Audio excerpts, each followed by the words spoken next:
This story is about a man named Daniel who refused to let a stranger convince him that a public parking spot was her personal property, and how her campaign to bully him out of it ended with police at her own door instead of his. He was 34 when it started, in early spring, right after he moved into his building. The street outside was public parking. First come, first served.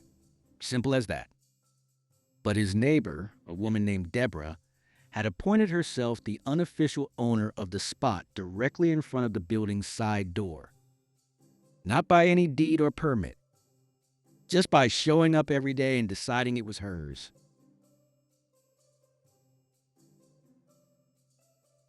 The first note appeared under his wiper within a week. A laminated card reading, "This spot is reserved. Please park elsewhere. Thanks." Complete with a smiley face that read more like a warning label than a greeting. He almost admired the confidence of it. Almost. 2 days later, she caught him getting out of his car. "Oh, so this is my spot," she said, arms crossed, like she was reading him his rights. "Didn't realize the city sold reserved spots," Daniel said. "Mind showing me the permit?" "It's not. I park here every single day. Ask anyone." "I'll keep that in mind," he said, and went inside, already sensing this wasn't over. It wasn't. Within 2 weeks, Deborah had learned his unit number and started knocking directly. Sweet at first, just being a good neighbor, then clipped, then openly hostile. She told the landlord, Gary Poulos, that Daniel was causing tension in the building. She cornered another tenant, a retired mechanic named Walter Nash, and used him as a witness to her years of parking there, conveniently leaving out that Walter had simply given up and started parking 2 blocks away rather than deal with her. That detail was the turning point for Daniel. This wasn't a one-off overreaction. It was a system she ran on people until they folded. So instead of folding, he got up 30 minutes earlier. Every day. For a month, his car was in that spot before Deborah had finished her coffee.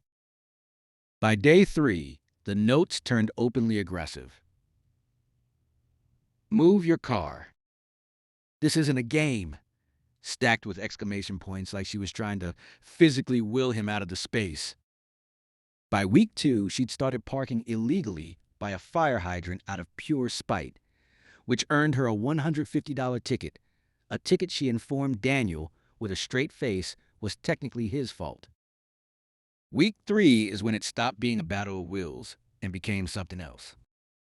He came out one morning to a long, deliberate scratch running the length of his driver's door. Not an accident, a message. No proof, no witness. Just a $600 estimate and a very specific hunch. He didn't confront her. He installed a dash cam and a rear camera instead and waited. 2 weeks later, she gave him everything he needed. A full-page note, no longer passive-aggressive but openly unhinged, accusing him of destroying her peace, claiming she knew where he worked, promising to make sure everyone in the building knew what kind of person he was. And then, the line that changed everything. "So, you have no idea what I'm capable of when I'm pushed." Sabta Jim's camera caught her placing it, word for word, in her own handwriting on video. Daniel didn't post it online. He didn't confront her in the hallway for an audience. He drove it straight to the police station. The note, the scratch, the repair estimate, the footage, and filed a harassment report. The officer who took it, a woman named Officer Reyes, had clearly heard 100 parking disputes and wasn't moved by most of it, until she reached the "what I'm capable of" line. Her expression changed instantly. "This isn't a parking complaint anymore," she said. "This is a documented threat with a pattern behind it." 2 days later, an officer showed up at Deborah's door, not his, with the note in hand, informing her that any further contact, written or otherwise, would result in an actual harassment charge, and that the scratch paint now exposed her to civil liability given she'd been placed at the scene on camera during that same window.